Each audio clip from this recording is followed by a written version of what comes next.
Morning and good afternoon to all of you around the world. I am Mike Rosenthal, the director of AmCham US Asia Pacific. Welcome to our AmCham Foundation Princeton and AmCham US Video Business Series. Today, our event is entitled, Why is Half the US Workforce Quiet Quitting? What are the worldwide trends and solutions? Quiet quitting is a new term for an old concept, employee disengagement, which has grown significantly during the pandemic. Quiet quitters are dissatisfied with their work but continue to show up, collect salary, only doing the bare minimum at work.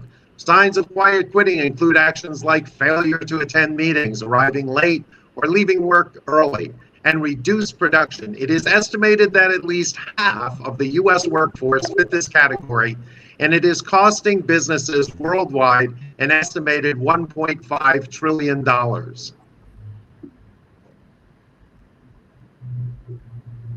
There are a variety of reasons for this unfortunate trend, including working from home, seeking a better work-life balance, inadequate wage growth, burnout, and a variety of managerial issues which make employees feel undervalued.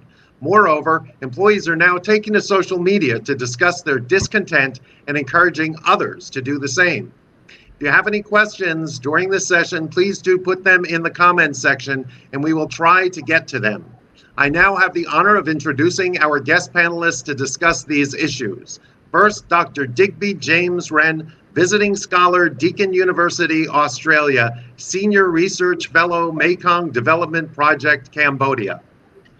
Dr. Steve Caro is the Gregory A. Lee Professor of Management at Southern Illinois University, Carbondale. Dr. Doug Davis, PhD, CEO, DLD Davis Investments, LLC, Professor, Telecommunications, Lincoln Law School, USA. Dr. Maria Kordovitz, Associate Professor in Organizational Behavior and Director for the Center of Interprofessional Education and Learning, University of Nottingham, UK. Our moderator today is Edward Lehman, Chairman, Lehman Bush China. Mr. Lehman, we are looking forward to a very productive session. Thanks a lot, Mike Rosenthal. Great introduction. And let's start out with Dr. Stephen Caro. What is quiet quitting anyway?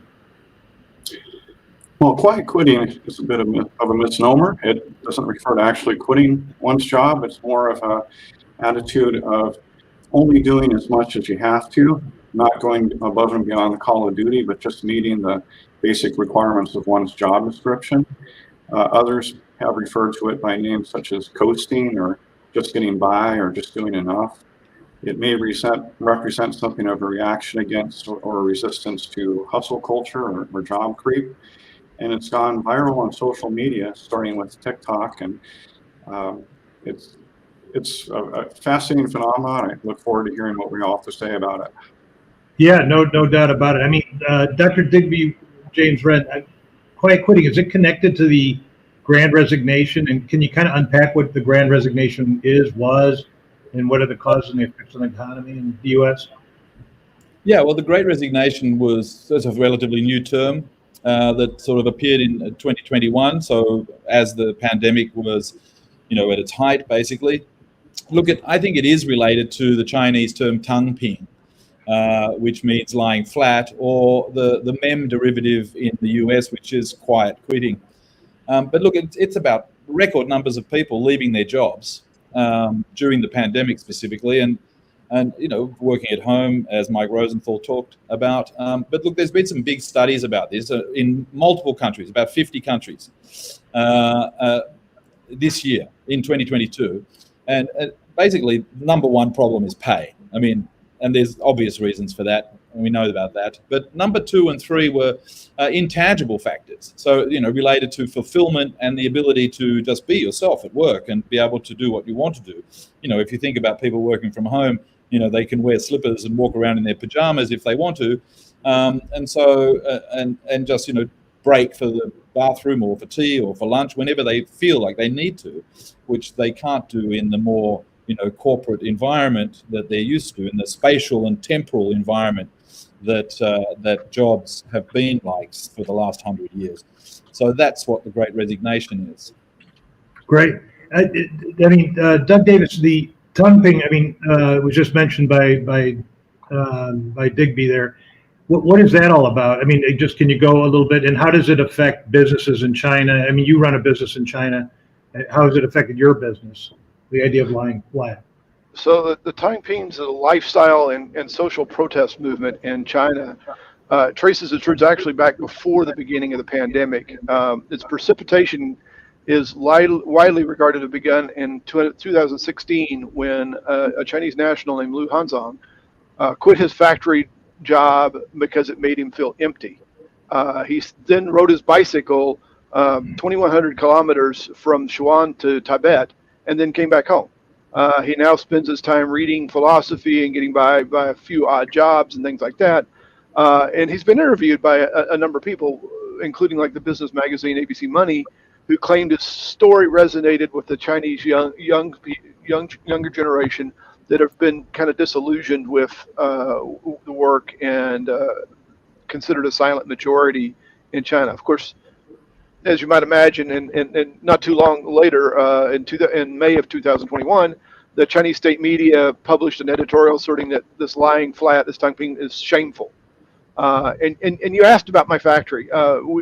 My factory is interesting because it's got a mix of younger, well-educated college graduated kids and a mix of older, more traditional factory workers in various roles.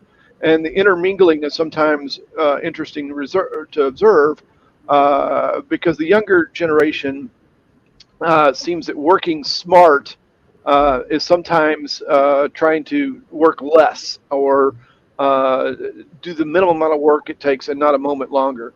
And they, one of the things you find if you've been in China very long is China's well known for having video cameras everywhere, including in the workplace. Computers and videos are often monitored by the boss, and they are so ubiquitous that people forget these cameras are there. So it's not uncommon to look into the monitoring and see, these younger workers playing video games on their phones, sitting at their desk, or goofing off in the stairwell, or anything like that. And so you also get complaints in your HR from the older generation saying this younger generation is not working as hard, or they're not putting in the hours, and what have you. And so it's you can really see this firsthand from this kind of situation. And like any companies, we've got factory level workers and managers and team leaders, and we found that we've come up with kind of silly tests with these younger kids to see whether or not they're going to survive the workforce. And one of those that I like to share is pretty funny, and it's that we'll leave trash on the floor behind somebody's desk, and the older worker will pick it up. The younger workers, some of them, they'll walk over it for days. And so we found that that's a really good litmus test of whether or not the worker is going to lie flat. Wow, so that's quite something, quite a demonstration. Now, let's bounce over to the UK and Dr. Maria Kordovich, just on this Taiping, we've talked a little bit about it. Is this a response to something that was called 996, which was a comment made by a billionaire, Jack Ma of Alibaba, talking about what is it, 9 hours a day? What is it, 996? Well, maybe you could explain that to the audience. Is this a response, you think, or? Yeah, gladly. And before that, I ought to say it sounds quite idyllic reading philosophy and working part-time.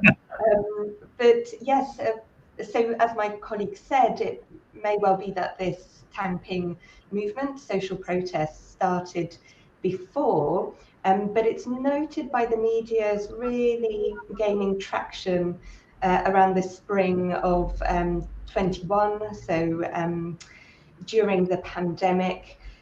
Jack Ma's comments go back to 2019, and I think they are very much a reflection of the overwork culture in China. So Jack Ma, one of the co-founders of Alibaba, referred to working 996 as a blessing.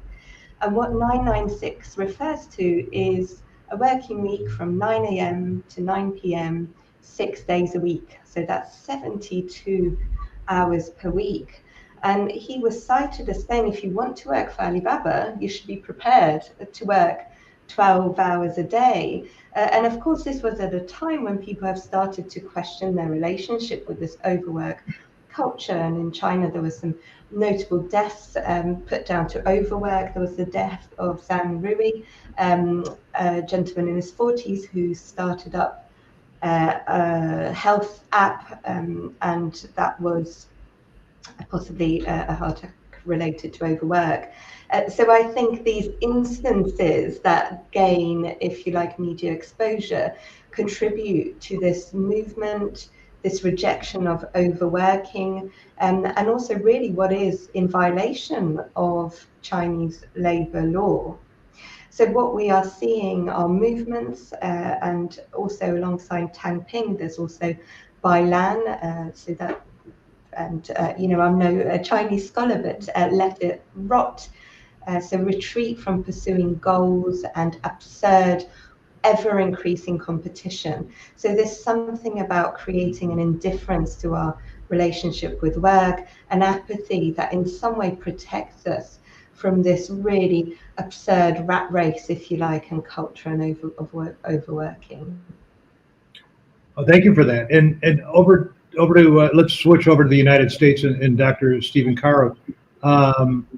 Is quiet quitting, is it a bad idea? I mean, you opened it up explaining that quiet quitting is not quiet or necessarily quitting at all, or it could be quiet. But is it wrong just to do your assigned tasks and not go above and beyond when you're not paid for that extra work?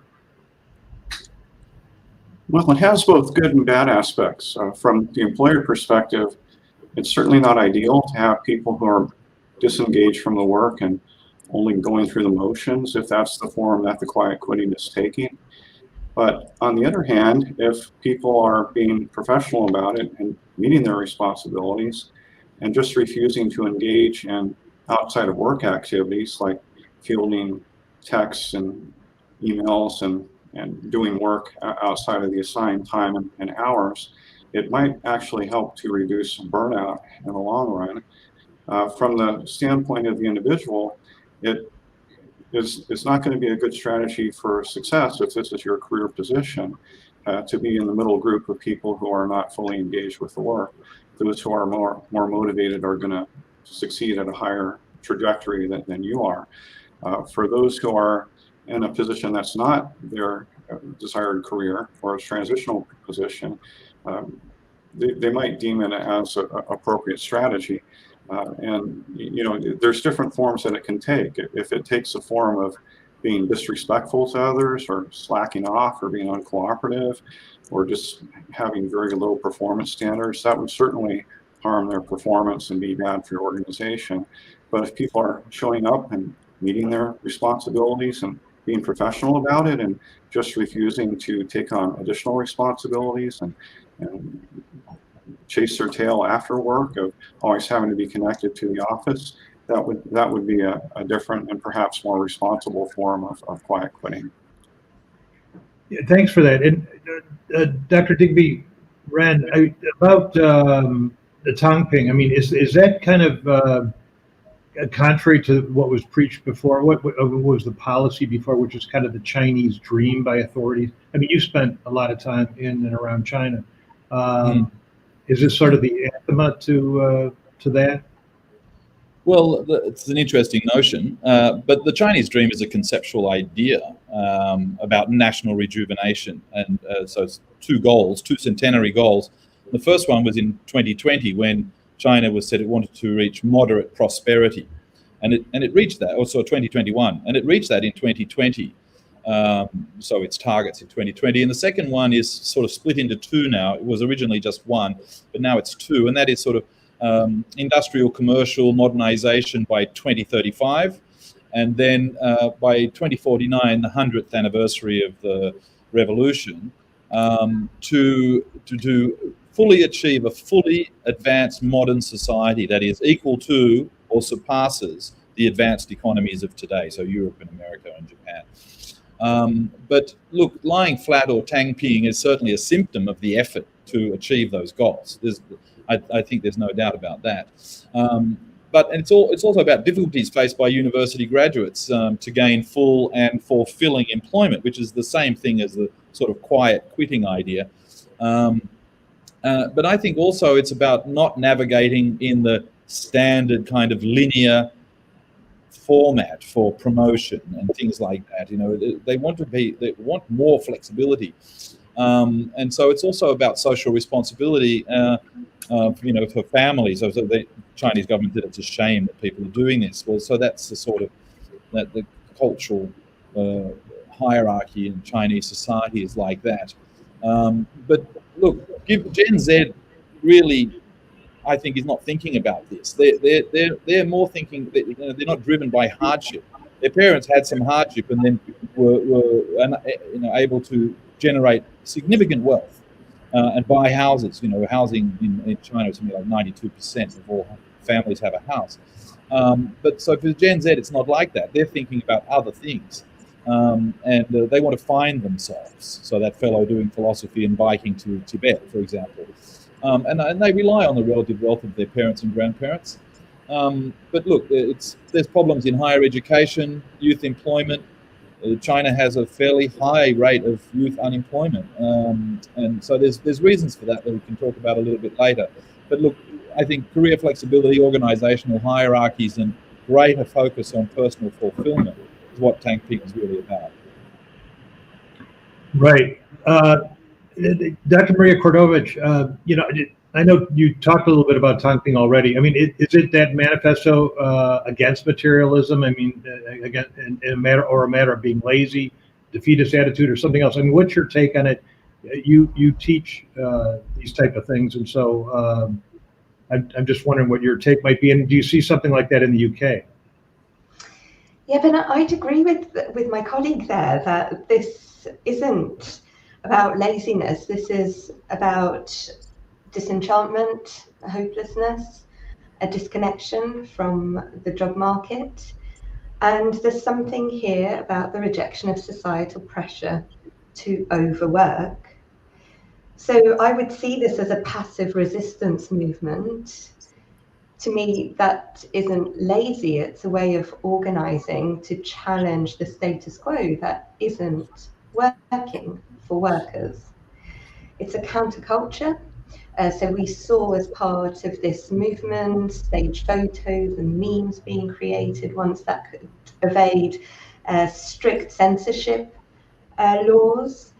So there's something about, well, what can we do to make a difference? And perhaps lying flat is a real reflection of, well, these are the resources that we have. So a passive movement creates a counterculture and gets us to talk about and think about what a new status quo could look like. In the UK, so quiet quitting has also been really popularised here by the national media, and it's certainly captured the imaginations of workers, because we are thinking about, for all those reasons outlined at the beginning of the discussion, what constitutes a meaningful relationship with our work. So we are seeing people demanding greater work-life balance and thinking about, well, what is meaningful to me? What does good work mean to me? And I would agree with one of the viewers there, Caramel, saying that perhaps, overworking, it can reduce people to these kind of, stressed automatons, if you like, and then gives rise to perhaps exploitative well-being industries. And we create this kind of evolving beast, but rather is it about social responsibility as to what can create working lives that work for us across the board? So that would be my take. Oh, thank you for that. And Dr. Stephen Caro, employee engagement is declining. According to a Gallup poll, only 32% of U.S. employees are saying that they're engaged at work. What exactly does engagement mean, in your opinion? And does it only mean how much extra work you're willing to do, or something else? Well, engagement refers to your level of involvement and enthusiasm for your work, essentially, degree to which you feel connected with the work that you're doing. And it's not surprising that there's always some proportion of people who don't feel highly engaged. What's concerning is the proportion who are feeling very disengaged, which in that same Gallup poll they estimated at 18%. And and so that leaves 50% in the middle who are, in a kind of middle territory of not being fully engaged. And I think it reflects a lot of things that have happened in the world in the past couple of years, of people wanting more sense of meaning and need for connection, and sense that their work has some value, that they're making a contribution to something that's bigger than themselves. And in the absence of that, it's perhaps not surprising that they would just be getting by and not feeling highly engaged in the work. But on the good side, I think it raises the bar for employers, which can lead to much higher quality workplaces where people are realizing that we need to have opportunities for growth and greater connection, and getting creative about incentives and getting more strategic about recruiting so that people have a much higher fit to the goals of the organization. And to the extent that the quiet quitting stimulates that type of reevaluation of how can we make a stronger or more high performance work environment, it might actually be a positive down the road. Yeah, that's a great perspective. I appreciate that. I mean, I'm going to switch over to Dr. Doug Davis and ask him, of course, this question. Are you familiar with the 1977 song by Johnny Paycheck, which later became a movie, Take This Job and Shove It? What's the background story from the 70s and the 80s? Is quiet quitting and the Grand Resignation, Tom Ping, is it kind of connected or not connected or disconnected? What do you think? Well, so there's an interesting story behind that. The song was originally written by David Allan Cole, and it was popularized by Johnny Paycheck. It was about the bitterness of a man that worked long and hard hours with no apparent reward. So the song was recorded by Paycheck on his album that was also called Take This Job and Shove It. It was a #1 song for 18 weeks. It had a film in 1981. However, it was Johnny Paycheck's only #1 hit. So apparently the record companies and country music audiences gave him his wish and told him to shove it. Country music trivia aside, this anti-work movement's been around since the 1960s. I made a joke before about it goes all the way back to 1961 with Dwight Eisenhower, who in his farewell speech basically told the country that he, with an amazingly blunt critique that said, the potential for this disastrous rise of misplaced power exists, when he was referring to the military-industrial complex. So he didn't exactly say shove it, but it was pretty close. And in a comedic version of something similar, with people disenchanted with their bosses and things like that. We can also go to the 1980 movies 9 to 5, where Dolly Parton used a line that said, if you say another word or make another proposal to her boss, she's going to get her gun and change him from a rooster to a hen. So this has been a long while. The latest one that's probably the most ironic and humorous in this was the Jerry Maguire movie by Tom Cruise, where he's disillusioned sports agent.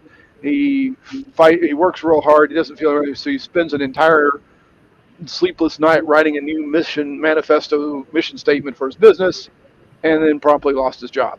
So this has been around for quite some time. Yeah, no doubt about that, and been popularized for sure. And thanks for the 9 to 5 reference and Dolly Parton. Certainly, Dr. Digby Wren. So it's obvious that this has been around for quite a while, quiet quitting and equivalent of taunting. But does this indicate some real changes in the workplace, though? I mean, what's happening now? Or is this media driven that this is so popular, or social media driven? Because this whole thing really started, I think, with quiet quitting in the United States, or got wheels, if you will, was coming from TikTok, and people were doing it on TikTok. So is this something new? I mean, or I know, or something that's always been here? It's just kind of manifesting in social media. Well, I think it's definitely always been with us in some form or other. I mean, there's never been a time when people were always happy with their boss or happy with their job, and even in agrarian society, people still weren't always happy. So no, I think tamping and quiet quitting are related in a very special way. they both object. So this is Chinese and US, right? Quiet quitting US, Tangping in China. They're both connected in a very strange way because they're both objecting to excessive liberal policies, economic policies that drive wealth inequality, for example. But they're from different ends of the spectrum. So in the US, you've got 30 years of labor and welfare decline. So wages were stagnant for 30 years. They didn't grow. And now with inflation, people are basically, even though they got a pay rise, they've still got less actual money. And massive wealth inequality. Whereas in China, you've got the opposite. You've got 30 years of liberal reform and opening up and increased living standards and social welfare advances. So the question is, how could similar demographic, so youth, university employees, etc., but in disparate localities with differing trajectories from their jobs and careers, arrive at a similar situation? So sort of an interesting question.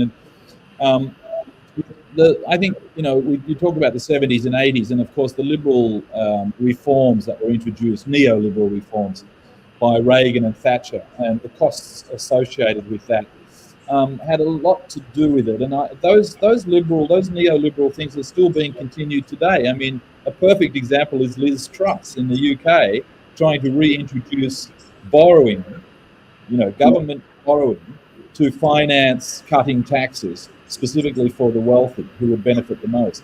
I mean, that's neoliberalism at its worst. And look what happened. The pound almost collapsed, was just saved at the last minute. Look, reductions in health, university, huge debts for young people to get into university, and no guarantee that they're going to get a job that they really want or they're really good at. And I think that we have the same thing in China. There's no guarantee for university students that they're going to get the job that they want or that they're good at. So that is shared on both sides, but coming from different directions. One with declining living standards, and one with still rising living standards. And look, there's also the question of supply and demand. So in China, the problem for the economy is demand.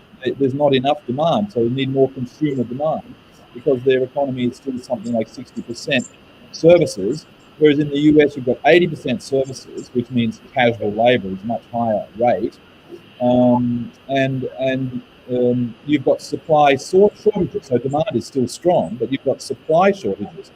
So this is very sort of strange kind of contradictions in these things, but for the effect for young people on their psychology and their approach to career and work, it's basically the same. And I don't think this has ever happened before. Yeah, thanks for that. No, I mean, that's amazing. I mean, let's go over to the UK. I mean, you touched on it earlier, Dr. Maria Kardovic, and as far as the what's happening in the UK. I mean, are there similarities there to quiet quitting and what's happening in the US and what's happening in the UK from your perspective? I know there's a lot. The Queen passed away. I know Ms. Truss. The Queen passing away is not quiet quitting. That's right. It's not lying flat, even though she may be. Well said. Well said. She served right up to the end, and that was amazing. Amazing example. And I mean, what do people think when you look at someone like the Queen, and then you've got what's going on in the employment situation in the UK? Are people emulating the Queen with service, or is it switching into something else? I think the data, if you like, tell a less sexy story than the media, because actually the last few years only saw a very small reduction in job satisfaction, and given the upheaval of the pandemic, the socio-political climate, one perhaps would instinctively assume that that would be a greater drop than what we've seen, at least in terms of what the numbers tell us. Then, my colleague here mentioned the Great Resignation, termed by Anthony Klotz. CIPD here, the Chartered Institute of Personal Development in England, they talk about the Great Suppression, that actually the Great Resignation was just an after effect of people not moving during the pandemic, so staying put where they were due to the security it offered. businesses, the public sector not advertising as many jobs and often implementing a jobs freeze. Indeed, I saw that at the institution where I was based at the time. And then, of course, when the pandemic restrictions reduced and lifted, we saw this mass movement of people because of what they had put off during the pandemic. So it might not necessarily be signaling a kind of overall huge dissatisfaction of the workforce. Furthermore, the Good Work Index by the CIPD indicates that work-life balance actually increased in 2021, only by a small amount, but nonetheless statistically significant, indicating that perhaps there is something for some professions around remote working, having that greater autonomy as described earlier around breaks and so forth, that might be leading to slightly increasing work-life balance. The 34 to 45-year-olds, they actually saw the lowest scores when it comes to work-life balance. And there may be a number of reasons for that, but I would assume it is perhaps something to do with caring responsibilities, maybe having children of a certain age. The pandemic was particularly difficult for solo parents and people with caring responsibilities. So that could have reflected that. But, certainly, as I mentioned previously, quiet quitting has really captured the imagination of the media. So there is an indication that people are rethinking about what they want the working lives to look like. They are keen on stability, social connections. We know how important they are. Again, the pandemic really held up a mirror to how we connect with others and what the possibilities for that are using tech, but also how our societal fabric is really based on the social connections that we hold to one another. So how can our working lives promote that? And then importantly, well-being. So, burnout rates by various surveys, similar picture, high rates, particularly unsurprisingly among health and social care and public sector staff. Yes, I think thinking about our physical, mental well-being, not only in the UK, but globally, is really driving this trend. Thanks. Dr. Stephen Caro, would you say this the quiet quitting and all this, at least becoming well known and popular now, is it kind of a response to the hustle culture and burnout? I mean, what is the hustle culture exactly, and is hustle culture losing its appeal in corporate America? I mean, based on what we're seeing in the media about the quiet quitting things.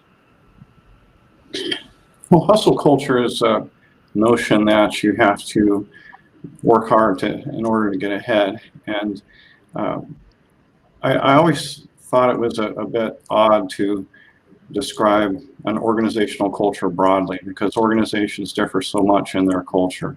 But there are certainly some organizations that are highly competitive, especially at the corporate level, not necessarily at the lower levels, where if you're expecting to make it into the top tier, then yeah, you're expected to work very long hours and always be connected, and the job to almost be the central part of your life, and to drive everything that you're doing. And I think that still exists in some organizations, many organizations, and certain industries.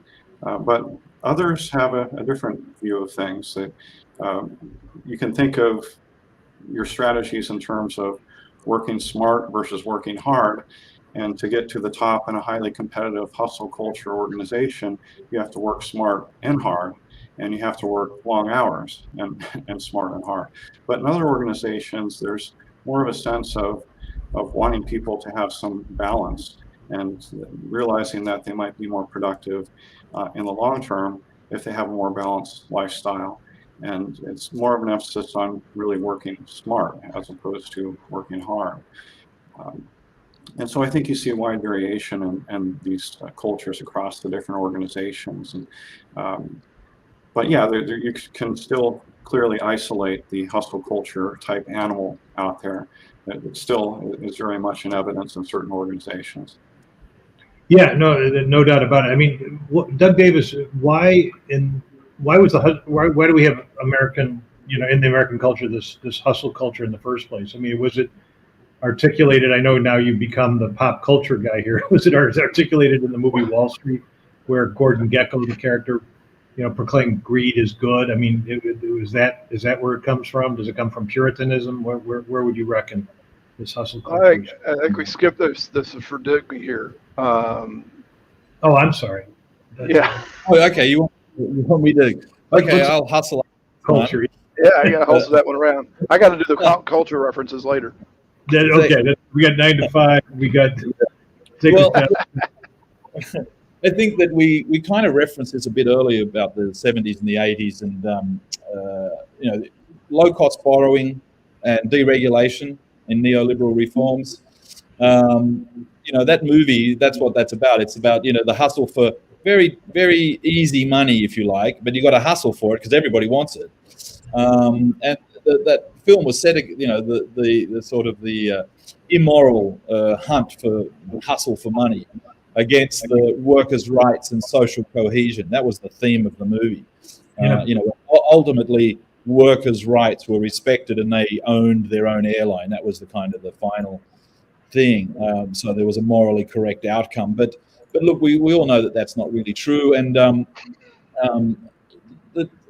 the idea here really is that, at very low cost borrowing, like 0%, which is, what the Fed is now trying to get rid of, putting up rates all the time, that's causing another set of problems. But it's the chimera. It's about the endless march of expansion. There must be expansion. There must be progress and expansion of the same thing. We saw that in the Asian financial crisis, in the dot-com bubble, in the Japan's lost decade, and in the 2008 global financial crisis. Those are all outcomes from unregulated situations where hustle turned into basically not theft. I won't say theft, but definitely large scale, and I mean really global scale financial mistakes that were covered up by some individuals and large organizations, and left a lot of people in a very serious situation. And we're still recovering today from the 2008 global financial crisis. One can see that today the situation we're in is really a continuation of this. This is the longest period in history that there has not been a major financial crisis, 2008 to 2022. So there's a pandemic, but that wasn't a global financial crash. And so, I think, 2/3 of economists at the moment think there's going to be one before the end of 2022. So that's a bit scary, right? But for people that are youth, especially people who are looking for jobs and everything else, are they willing to hustle for the very small amount of jobs that are really in finance and that sort of high-end Wall Street businesses, or do they want something they're not really interested in getting super rich? What they're interested in is having that work-life balance that Maria was talking about, and greater flexibility, and not having to do all of the sort of uniform corporate things that have been imposed on people for quite a long time. And I think that's, tech and the pandemic showed them that there was possibilities other than just having to get in a car and drive to an office and live in a box. I mean, they really see that that's possible. And there are experiments like this already. I mean, the Apple campus and other organizations around the world have introduced much more relaxed working environments. But that's only very rich corporations, and whether SMEs can do that, and whether local businesses and medium-sized enterprises can do that, that's another question altogether. Yeah, no doubt about that. I mean, let's go over to Davis then. With regards to, there's a new phrase that's becoming popular in the U.S., which is where you're sitting. I mean, a silly little job, and that meme started right before the pandemic, but picked up popularity over the last 2.5 years. Does it show that Americans are rethinking how they work in the context of everything else amid the pandemic, a climate crisis, war? How's that related to this quiet quitting discussion? So, in America, there's kind of a mindset that's been shifting over the last few years. And Americans, and we've coined this phrase, silly little job, particularly in the youth and social media, where they're kind of rethinking the issues around work and how they work, and certainly at the entry level. The meme really started just before the pandemic, and it kind of came about because people were thinking about, they start working at 16, 18 years old. If they go through school, maybe 20, they spend basically all their week working. The next year they're working, and it really, and then bam, the pandemic hits and everybody goes home. And now they're trying to figure this out. You know, they've been working at home, and now, just like the yo-yo, we've got Elon Musk, we've got people like that saying, nope, back in the job, time to get back to the work. And it's just a back and forth yo-yo for a lot of these kids. Kids, I'm an old man. But they've had to start rethinking this, and they've gone through this process of, what am I going to do? How do I increase my quality of life? A lot of them have really embraced this work at home, but then a lot of them can't handle it. And so the management has had all sorts of issues with, how do we metric it? How do we do this? How do we make sure people are really there? They're not in their car. They're not at the beach. And so we're seeing larger companies saying, no, pull everybody back in the office, get everybody back the way it was. Everything worked before, so it'll work again. And there's a big pushback on this. And that's where this phrase has come from, is like, this is just a silly little job. I can go get another silly little job. I don't need this one. So we're getting a little bit of that in our culture here. The flip side of that is, there are companies out there that have embraced the work at home, and they're doing very well. And they have quit worrying so much about how many hours somebody sits in front of the desk, how many hours they sit in front of the TV, the conference call. But they start looking at, are they getting their jobs done? Are things getting done on time? Are we progressing forward? Particularly in the tech companies. So you're seeing a lot of that now in the tech companies and other similar institutions. Great.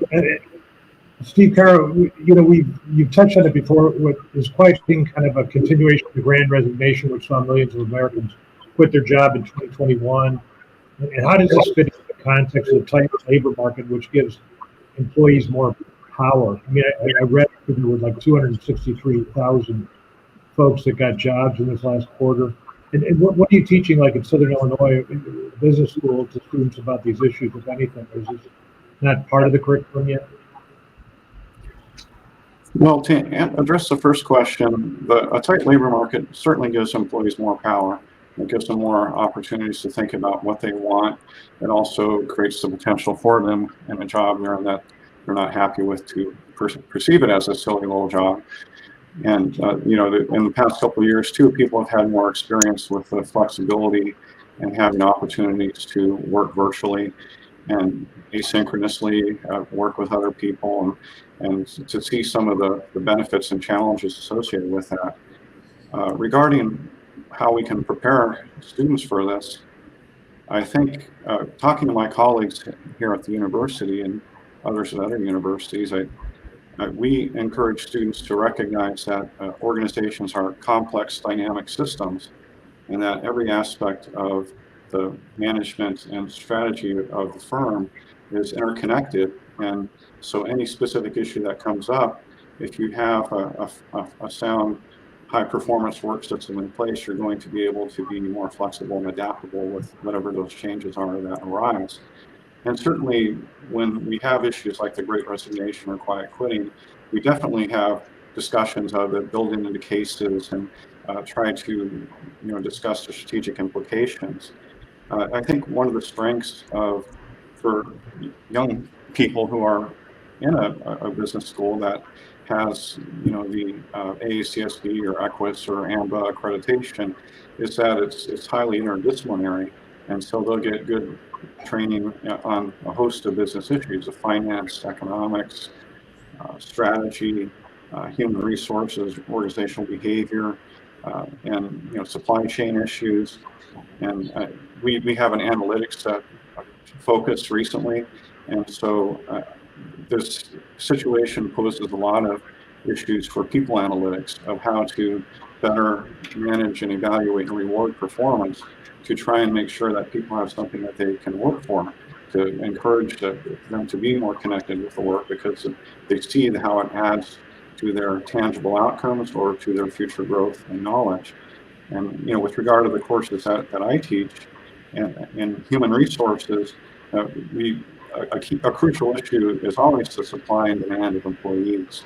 And I think the Great Resignation certainly shows what happens when that balance shifts.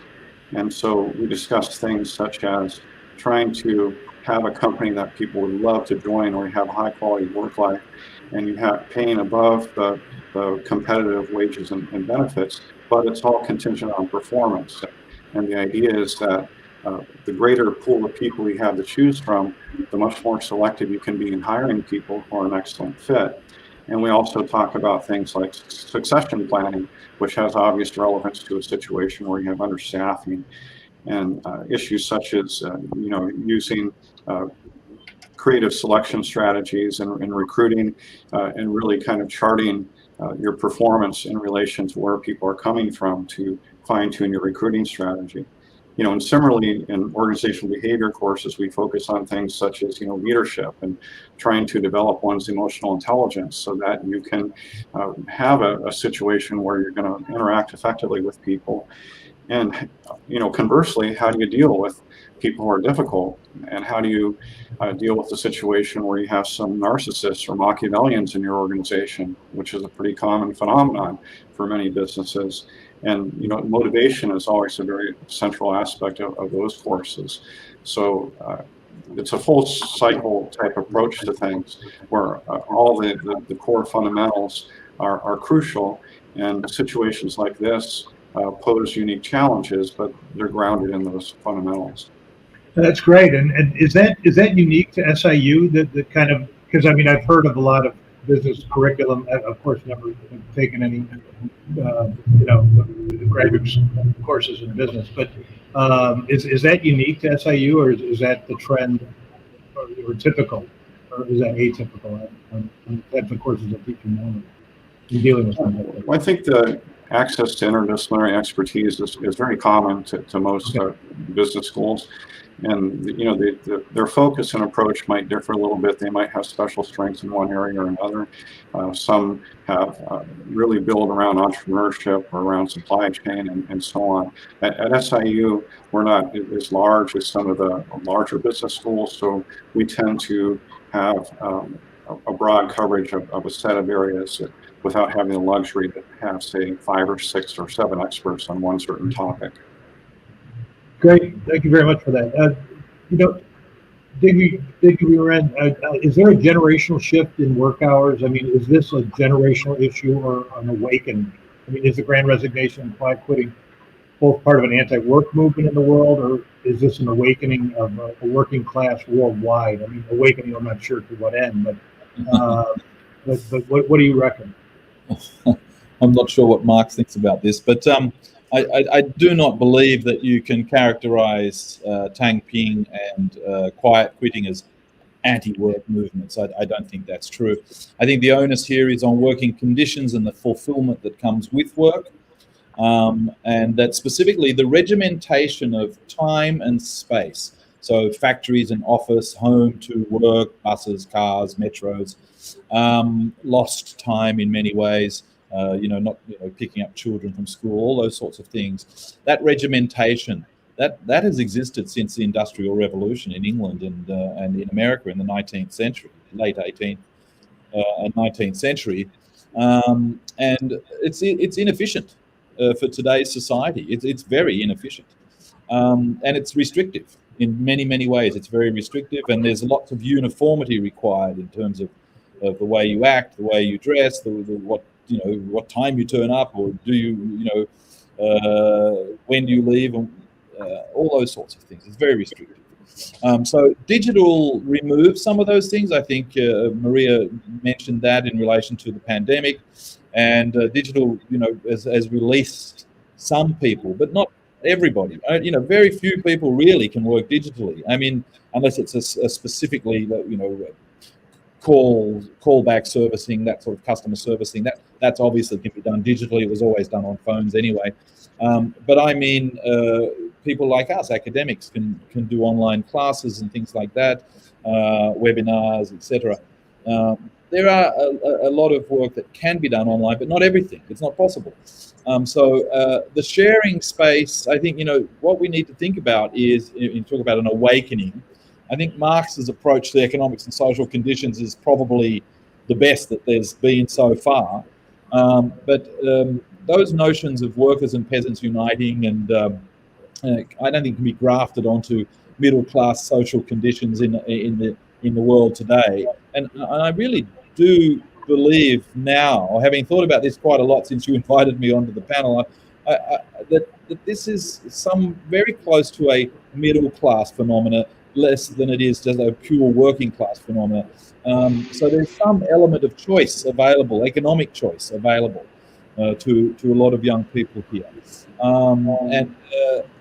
Look, something very different to a global workers' movement. It doesn't go there, but it's a socio-cultural phenomenon.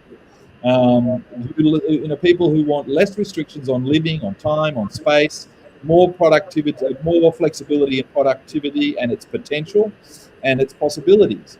And employers and educators, policymakers, professionals, they need to look more at changing their requirements for what is temporal and spatial, for the place and the time. They have to change that.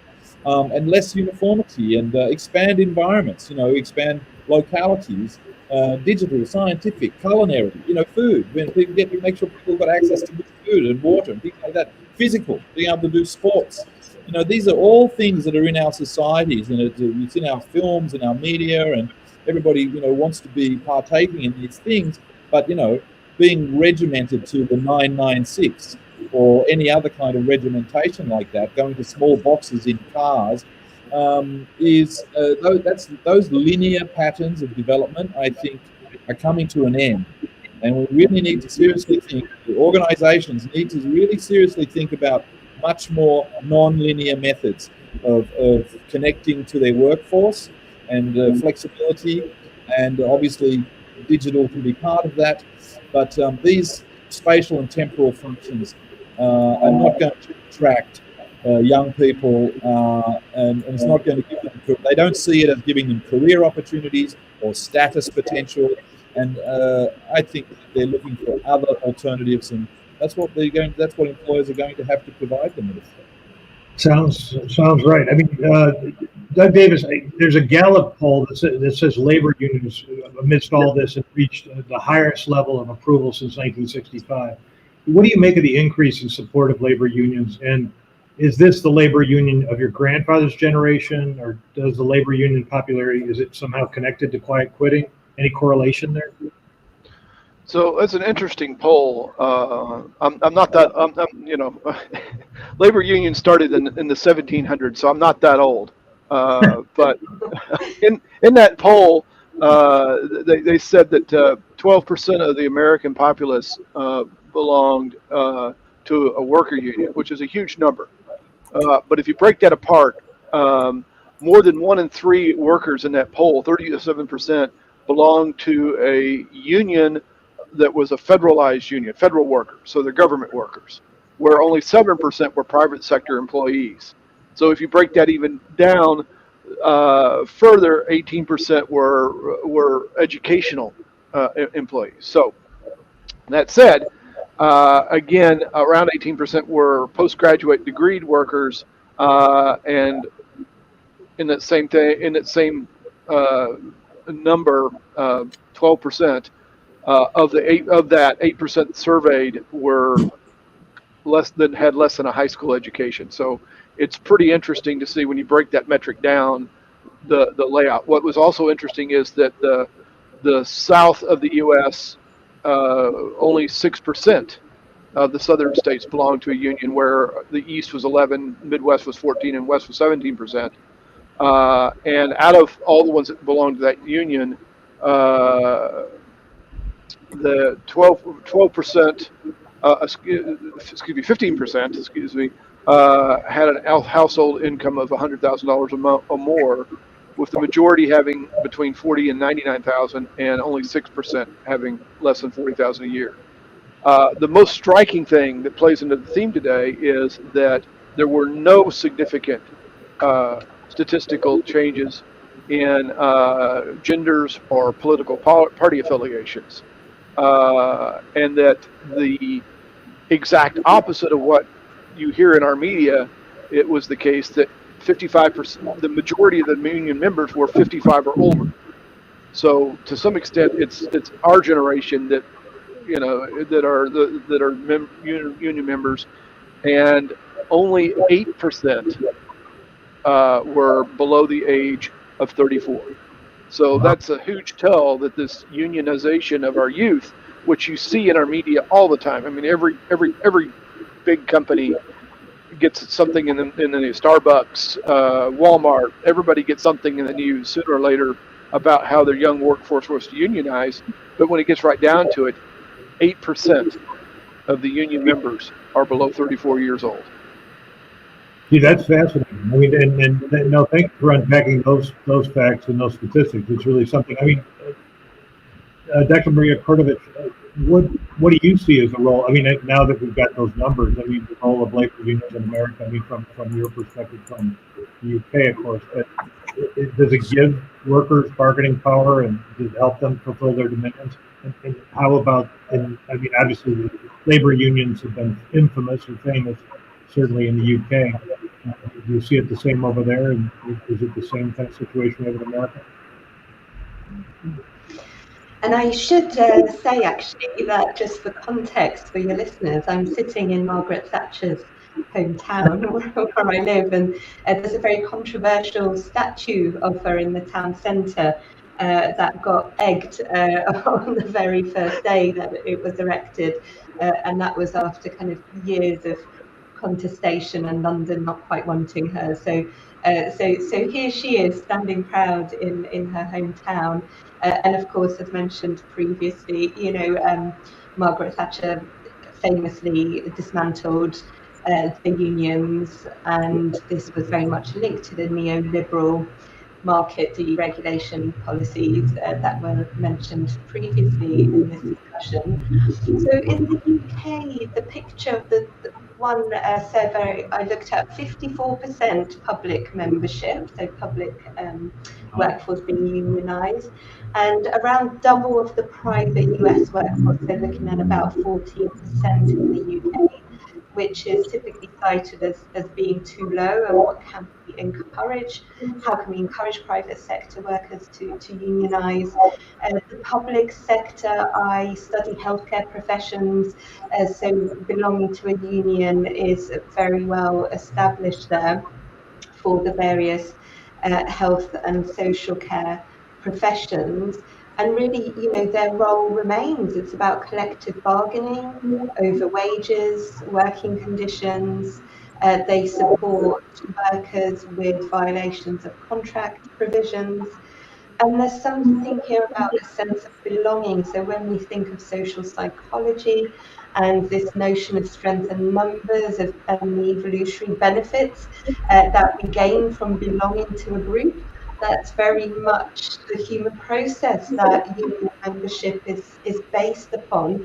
So this idea that once we get together, we have more lobbying power and power to make changes. I mean, it's not a perfect model by any means, but certainly with the overwork and burnout of health professions that we saw in the UK during the pandemic, there's been an ever-growing call for public sector union membership. Wow. Okay. Let's transfer over to Digby Red over in Asia. What's the role of labor unions in the Chinese workplace, and do they give workers more bargaining power, in your opinion? I mean, you lived and worked in the region and in the country. Yeah. Look, how labor is organized in China is very, very different to how it's been organized historically in Europe and America. And they approach the problems differently, more holistically, I think. But they have a different historic trajectory, and their purpose and function is slightly different. It would be unfamiliar to people who are, have looked at labor unions in the UK, for example, or in America, or in Germany, where labor union participation is quite high and relates directly to a management level in large German companies. There's usually one of the syndicate or labor union members on the board of directors of large private companies, public or private companies. That's very, very common. Now in China, it's slightly different again, and that is that one has to remember that the communist revolution concentrated on peasants, not on workers. And the nationalists had brought in reforms. They controlled the cities and most of the factories. But they brought in some labor reforms during their time, between 26 or 21 to 49. They did bring in some reforms, but not very many, and not enough to convince unionized workers in China to not promote the communist revolution. So obviously they weren't doing the best they could. But those the labor unions operate within the party structure, and they act as sort of active barometers of the situation and conditions in factories and industrial plants and so forth in China. And they connect to the party hierarchy, and much less directly into social, political, but directly into the party. So, and the parties in China is very efficient at doing this, at polling and getting information directly from the factory floor. They're actually very good at this. And they have been raising wages constantly for the last, for 30 years. But even Xi Jinping in the last 10 years, there has been a concentration in listening to what the unions in the factories and work for manufacturing have said, and they've delivered quite large increases in salaries and wages to workers, not necessarily directly union members. So I think that system is very different, but it works quite effectively.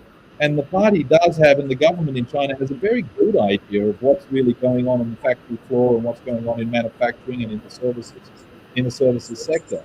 I think you cannot say is true in the United States. That's a very, very different system, but it does actually work quite effectively. Yeah, no, thanks for explaining that. And I know it's a completely different setup there, and that's why I wanted to have the listeners understand that a little bit. Going back to America, I mean, is Dr. Stephen Caro, is there a worker shortage in the U.S.? I mean, it's quiet quitting and lying flat, and how is it impacting the U.S. economy and the world economy? Do you see that? I think the current challenges are more about fitting skills to the positions that are needed and dealing with temporary shortages and matching, balancing who's available to the skills that you need. I think there is a bit more of a self-reliant as opposed to employer-reliant attitude. So that facilitates job hopping and makes staffing challenges stronger for the employer. But I think there's ample opportunity in the marketplace, like for an employer who really does have a quality job opportunity to recruit and retain skilled workers. It's just a matter of fully deploying the resources that they have at their disposal.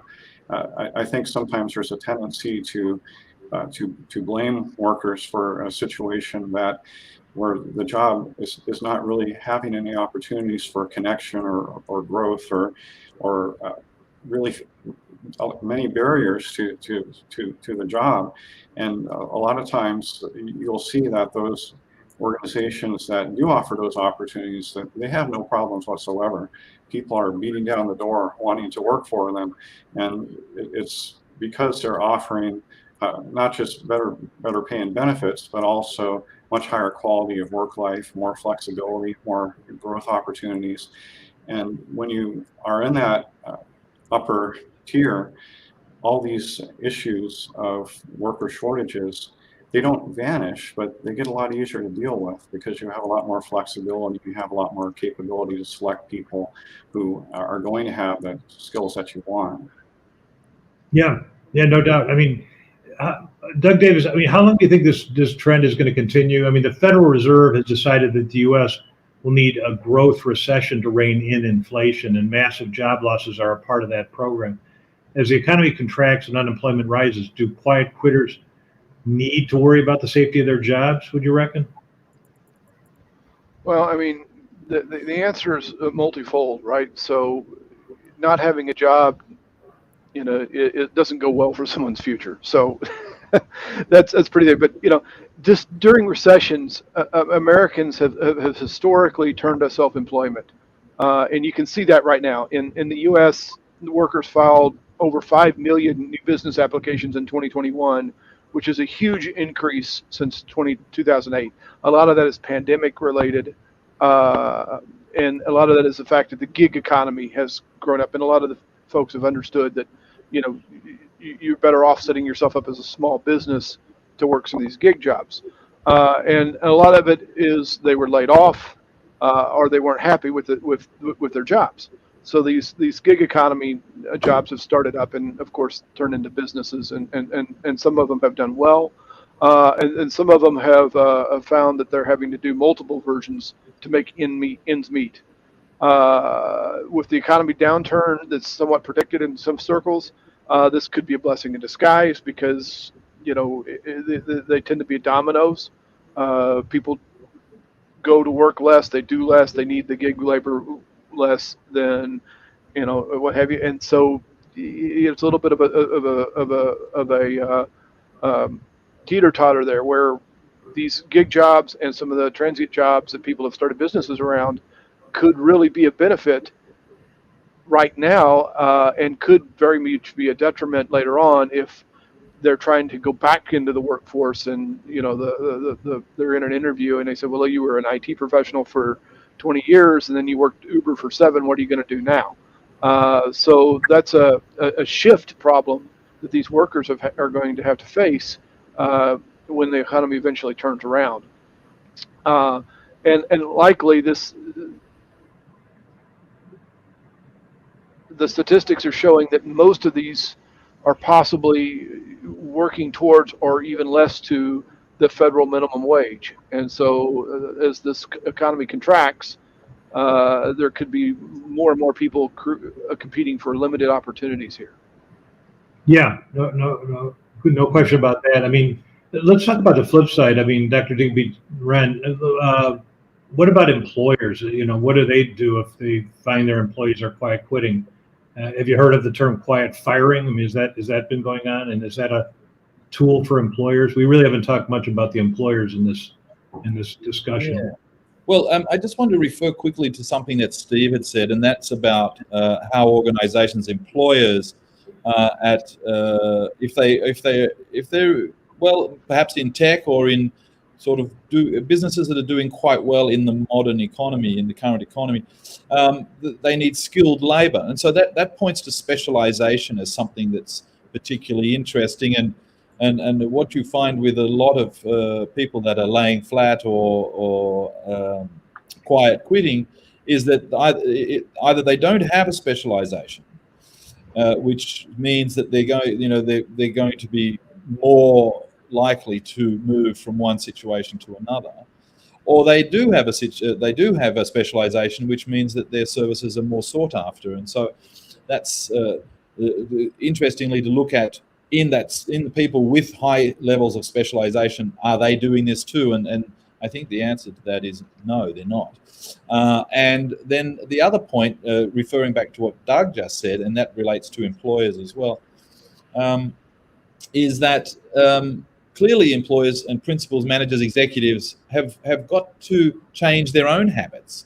I mean, it's the idea that you're going to change the workers, you're going to change them, they're going to get better habits, and they're going to work harder, and they're going to do what they're told, and they're going to turn up on time, I think points to a very old kind of way of thinking. And if employers and large organizations want to retain staff and have them upskilled, then they need to change their habits as well, their approach to the way that they look after their employees, what they're really offering them. So there's all the things that we've already talked about, sort of more flexibility, work from home, not have to travel so far, as long as the job is done, on time and on budget. It doesn't really matter how they did it or where they did it. That's okay. But I mean, people still want socialization. My own daughter in Paris, France, told me that yes, I don't have to work at the office every day, but I like to go to the office for a couple of days every week because I get the socialization and the connection face to face, and I can register more easily what people are sort of thinking, saying, and just building that relationship. So it's important. So it's social, and Maria referred to that as well. But look, I think leading by example, leadership means that you've got to change your own habits if you want to change your workers' habits. It's not just a one-sided affair here. And it's clearly on display in both China and the US that employers are not really changing their habits, and they're not. And so fluidity in the environment, digital, social, all of those old corporate things, so new corporate ideas have got to be really used. I mean, investment, ESG and CSR, corporate social responsibility, environment, society and governance. I mean, these are catch-calls, and they're basically being used for investment purposes, but they're not really being used in many organizations. They're not really being used in terms of their workers. They're not actually pushing that whole concept down to the actual workforce. It's just sitting in the finance department and in the boardroom, and they're talking about investments, opportunities, and purchase opportunities, not about their workers' environment, society, and governance. That's something very different, and that is going to have to change. Yeah, no question about that. Maria Kordovich, what's your suggestion for quiet quitters and folks that say they've got silly little jobs and can't find any meaning in their work? Do they have other options besides quiet quitting? Is it couch surfing at their parents' place, or what are the options for these folks? Well, I think there are other options, of course, and the danger, as mentioned previously, of quiet quitting is one becomes so disengaged with their job, it no longer brings any pleasure or satisfaction. Of course, for most of us, we do spend most of our lives working, so why not make that more meaningful? I mean, of course, we've talked about problems in the wider socioeconomic context, and at the individual level, it's not always possible to tackle those. So it really is a case of thinking of social solutions and institutional ones, so as not to individualize the problem and put the blame on the individual worker, but think about the quality of jobs, availability, workforce planning, sustainability, corporate social responsibility, as just mentioned, and so forth. But on an individual level, or at least a team level, because I've seen commentators here, your audience mentioning bosses, the role of managers.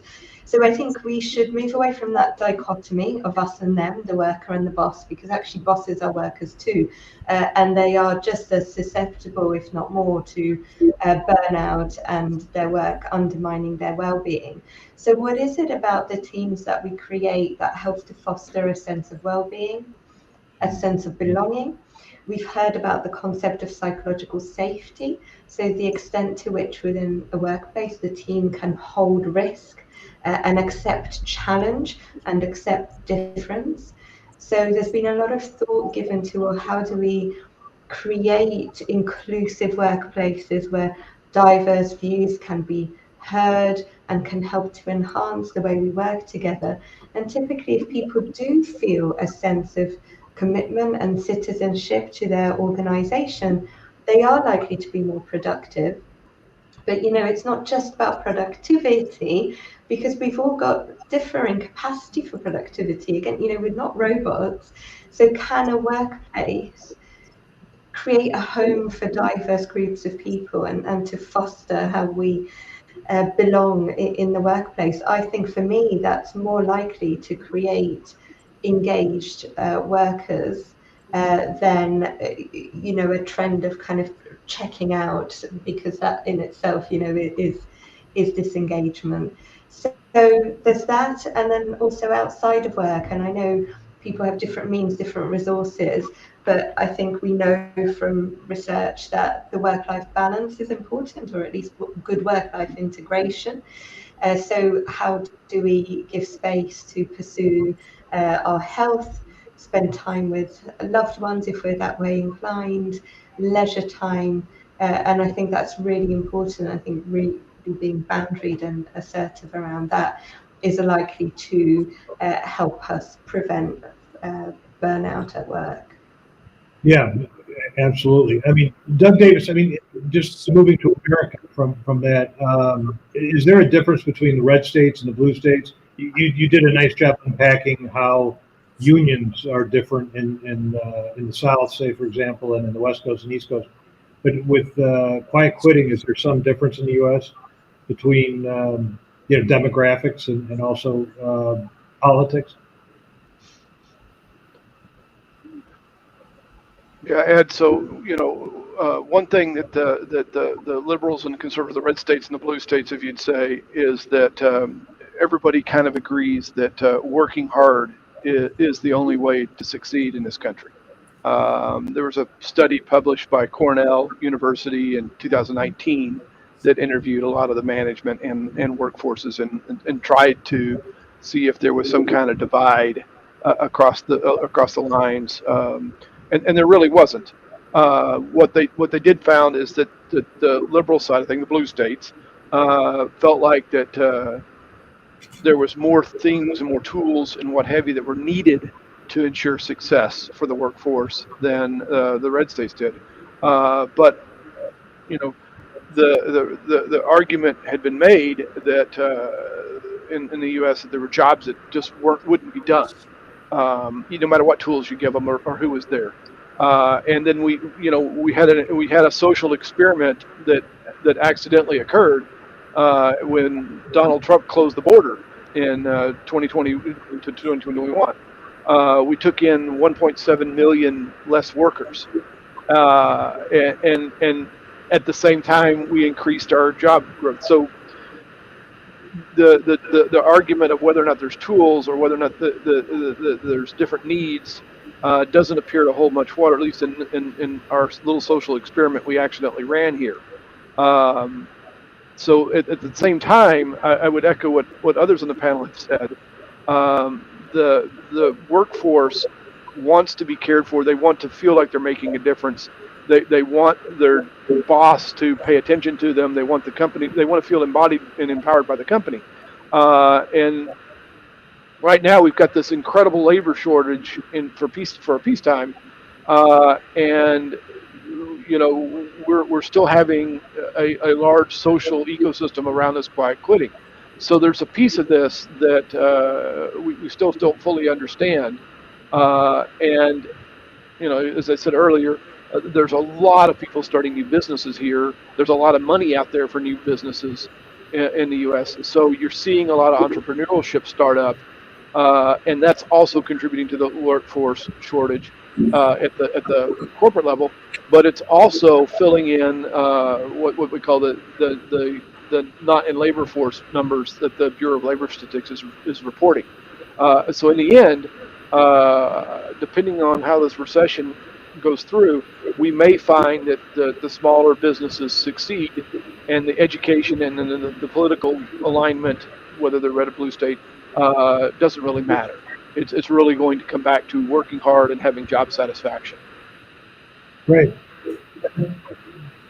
Digby, Ren, just what are the takeaways? I mean, is it all doom and gloom in your opinion? And I mean, you're at a think tank. Does that even impact on think tanks and NGOs and other kinds of thought processes?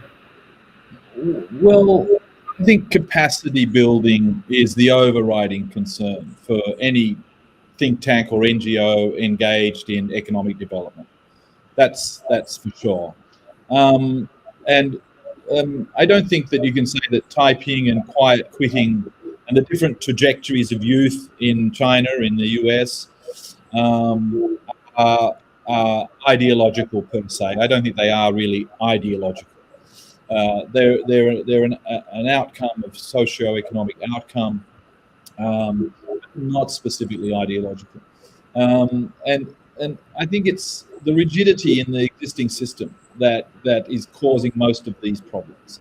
The neoliberal approach to labor organization and corporate institutionalization Look, globalization, for example, was thought to offer a future for global labor mobility. And you ask any young person, they dream, oh, I want to go to America to work. I want to go to China and work. I want to go to Brazil and have a job. And so some people can do that, but very, very few. But almost any university student that I've spoken to anywhere in the world, they dream about things like that. But that's sort of been snatched away from them. I think they really believed it was possible 10 years ago, but over the last 10 years, I think that dream is gone, and they no longer believe that global labor mobility is possible. It's reduced enormously, and that is very, very true. For example, for Mexicans who were no longer able to go and work in California or in Texas, and it's also true for Vietnamese working in Cambodia. So the pandemic didn't help that at all. So that promise for young people has been robbed, and I think also the idea that there was always going to be some kind of a good job for them available. They've realised that labour, service-based centre, services-based economies offer stability and don't offer permanence, and that's a big thing. And even though employers might like to give talented people long-term jobs, they don't. Very few, and very, very specialised people probably. And I think that there has to be more attention, and this is what Doug just talked about. There's a lot of people out there realise that they're going to have to make their own jobs.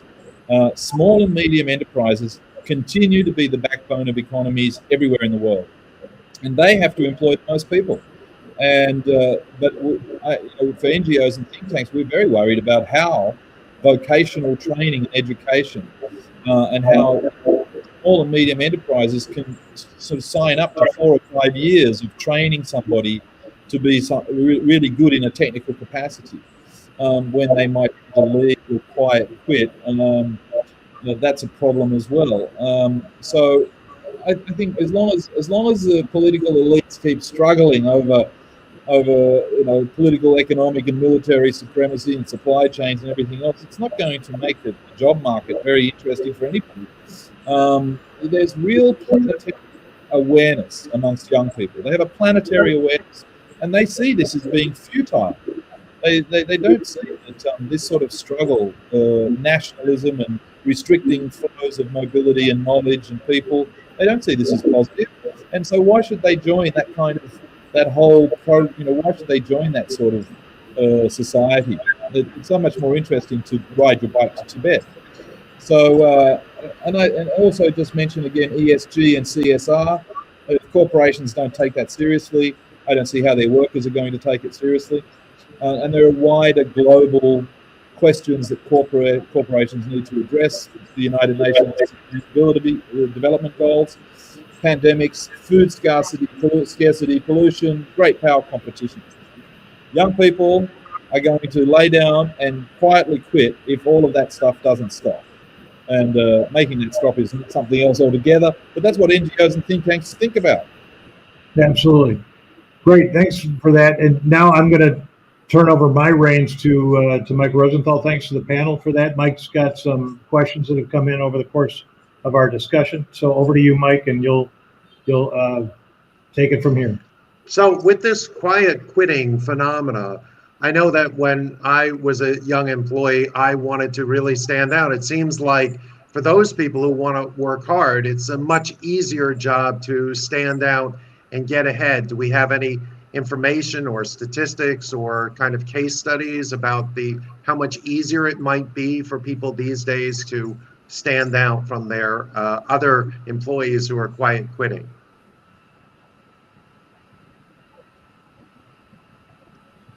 Well, I'll take that one on, since I still manage a large quantity of people. There's a couple of levels of that. Standing out is not only about just doing the work, but it's about thinking forward about what the work means. And so you tend to, as management, want to reward people that are willing to bring problems and solutions to you, not just problems, but solutions. I mean, as a manager, you find that people are always willing to bring you problems, but very few people are willing to bring you a series of solutions. And so I tend to think in my workforce, if you've come to me with multiple solutions, here's the problem, here's what I think we should do, here's who needs to be involved, then you want to reward that person, either give them more authority, give them more power, and certainly put more money in their pocket because they're participating more in the company's success. I don't know if any of the other panelists want to chime in on that, but raise your hand if you do. Yeah, I just wanted to add something. I think we also must be careful to, again, individualize this. So, you know, a worker can advance in their careers as long as they work hard, because not for everybody within society is the context favorable to enable that social navigation, if you like. So I think we really have to think about equality, diversity, inclusion in actually the types of people that have the space to perform, to work hard, to be able to embed themselves in the pre-existing organizational fabric in order to progress. Innovation happens at the intersection of ideas. So I think it's really beneficial for modern businesses to think about the types of new entrants that challenge the status quo and help innovate and create novel ways of approaching what goes on within the organization. So again, I would say that this isn't just about the young person and how hard they work, but also how welcoming and how much of a sense of belonging the organization helps to foster. Great. So, in looking through the comments, something that was very common, a lot of people who are displeased with their managers. So I'm wondering, would anyone like to share with us some sort of statistics, and also what would be successful strategies to help improve managers so that employees are more satisfied? I can jump in on that one. Various surveys I've seen have suggested anywhere from 40 to 50% of employees are dissatisfied with their direct supervisor. And the complaints you usually hear are things like disrespect, autocratic, tyrannical. In short, people don't want to be told, sit down and shut up and do what I tell you. They want to be treated with respect and dignity. They want to have some opportunities for creativity. They want to have a sense that they're being treated as an actual person and contributing to something that has some value. That's my take on it. Yeah, I would agree. I mean, that's one of the hardest things you have to learn as a manager, and unfortunately, they don't teach it well in school. It's a hard knocks thing, is to figure out how to listen to the employees. And some employees, quite frankly, are full of it. But some of them have good and genuine ideas, and you have to not only be able to separate the two of them as a manager, but you've got to be able to embody both of them. Because even the ones that are not that feel like they're insightful and are not, you still have to work with them to manage their expectations, and hopefully you can explain to them why whatever they've brought to you is not going to work in the big picture in such a way that they continue, that they learn, and not just go away thinking you're an asshole boss, which is all too common as a situation. That's a technical term, right, Doug? Yeah, I've been called that many times. Okay. I can just throw in on a little bit more on that. I oftentimes use the analogy of a coach of an athletic team, that it's very important to know the skills, abilities, interests, hobbies, even things that don't immediately seem directly job relevant. At some point, they might well turn out to be very job relevant. And so just like a coach needs to know who to put on the field or on the court in a certain situation, a manager needs to know what tasks and abilities and interests will be highly suited to people when the situation arises. A lot of it for me is a situation of matching or congruity. Yeah, that's a good analogy. It's interesting because, I mean, in America, there's a lot of sports activities. Chinese are fans of some sports, but not as probably integrated as some other countries on a nationwide basis. They're quite good at sports, don't get me wrong. But the team and the coaching is an interesting analogy. I don't know if it works always in the Chinese context. But go ahead, Maria, you were going to say something. Yeah, I just wanted to add to that. I think bosses can also potentially be mentors and role models. And I think there's something about the initiation of a particular culture and the onboarding process that, you know, people feel, well, we have to kind of sustain a particular culture. If I was mistreated by my boss, that's the kind of initiation of the new entrant too, in order to, you know, make them I don't know, hardier and able to weather the storm. And I think these command and control cultures really don't create healthy and engaged workers in the long run. So there's something about that legacy and do unto others, you know, as you wish to be treated, and how we shape the workforce over time and generationally. So I guess what I'm saying is it's really important to treat people with kindness at all levels of the organisation, but particularly if one is senior, it helps to really set a tone for the organisational culture. Great. Mike, you got others? So we've talked about this a lot, especially Dr. Caro, in terms of those employers who really stand out. And in fact, you know, you can see surveys like Fortune has one about the best employers in the world. And so my question is, do we have any statistics that show that this strategy is successful? How much more productive are the employees when they're treated well? And also, if these companies are successful with that strategy, why are other companies not following the same strategy and working harder to engage their employees?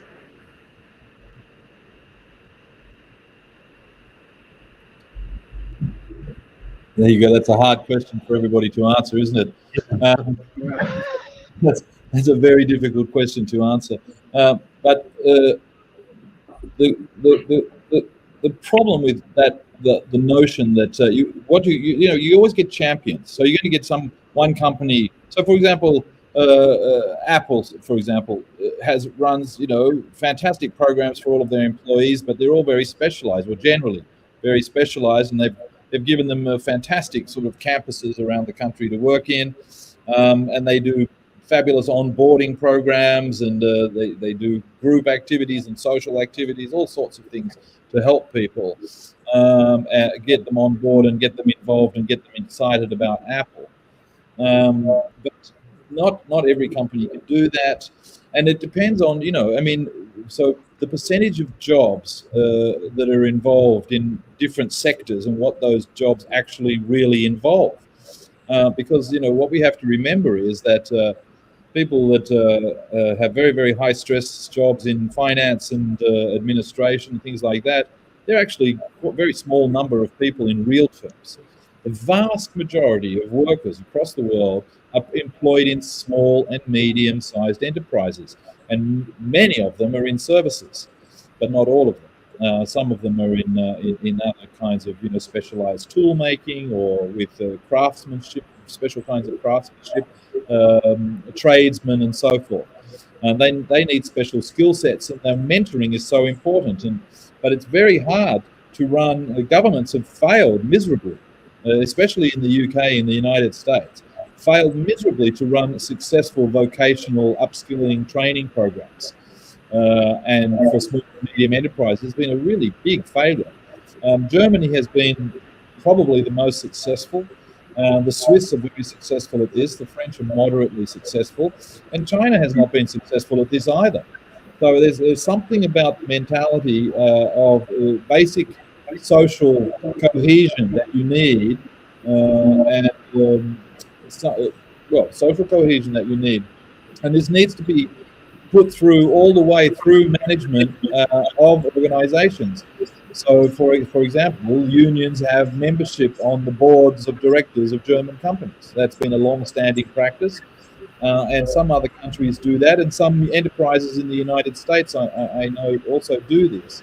I know that there was one of the Whole Foods company was one of those companies. and even Ben and Jerry's until, you know, but then they sell out, and then that changes. It's, you know, Amazon had enormous trouble with their staff, right? So trying to mentor young people, or even just onboarding older people. I love that movie about the intern where Robert De Niro's a 65-year-old intern.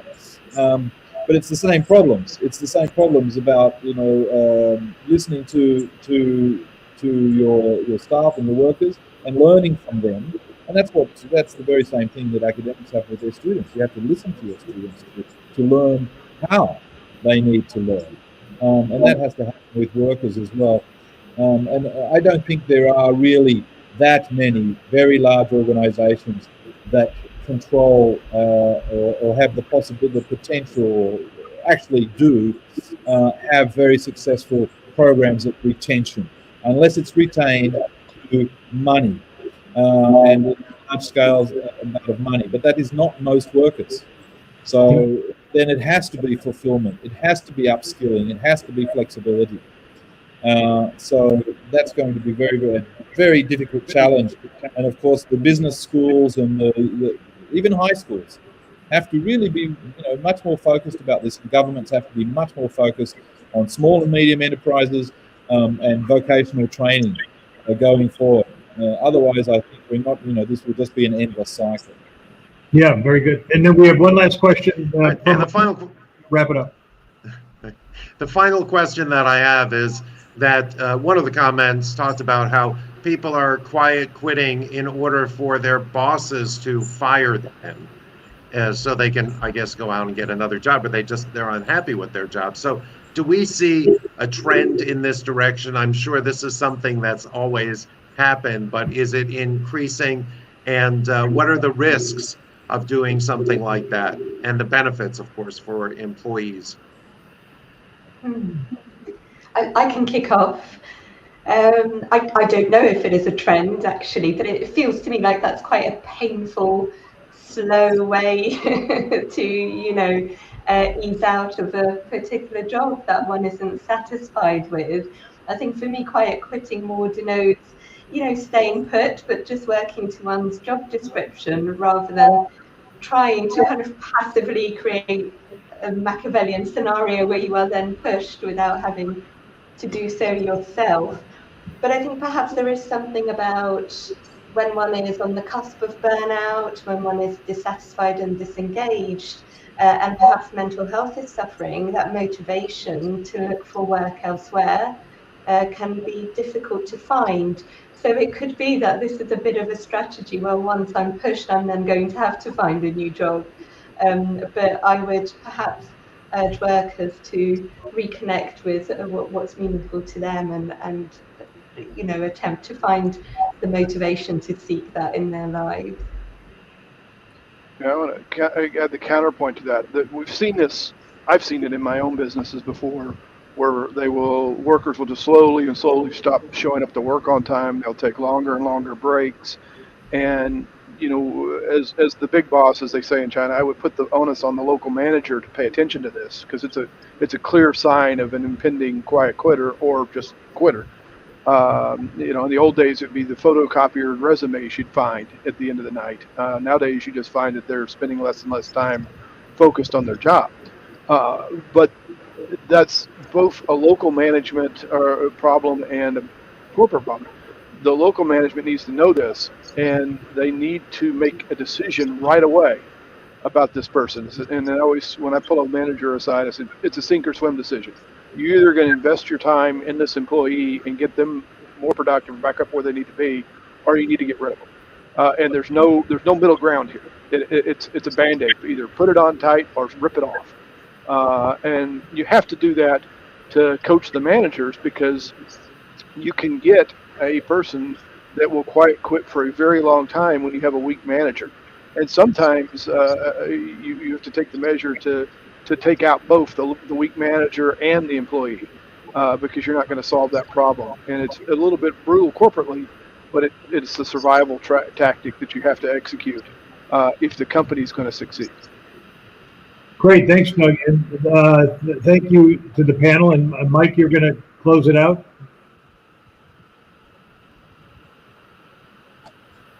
Thank you very much to the panel, and Mike. Doug, you'll have to tell me, am I closing the session? Yes. Thank you very much, everybody. I'm not sure that Mike can hear us right now, but special thanks to everybody that's participated in this. It's gone very, very well, and my appreciation to Doug Davis, to Digby Wren, Dr. Stephen Caro, and Maria Cordova. Thank you very much to everybody. And Mike, any last words you got there before we sign out? Can you hear me? So, Doug, if you can tell me, am I closing this session?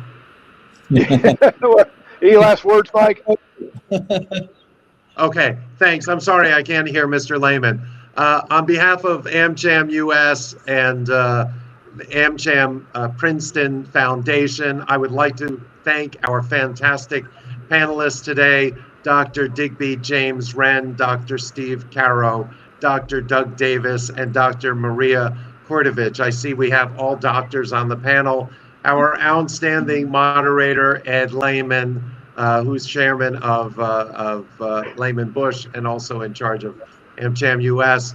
I hope that all of everyone who showed up today, thank you very much. I hope that you all learned a lot from this. We will be sharing more wonderful videos in the future. Please do subscribe to our YouTube channel. And also, if you'd like to get more information, please do go to our website, which is amchamus.org. I wish everybody a great evening, day, afternoon. Thank you so much. Thank you.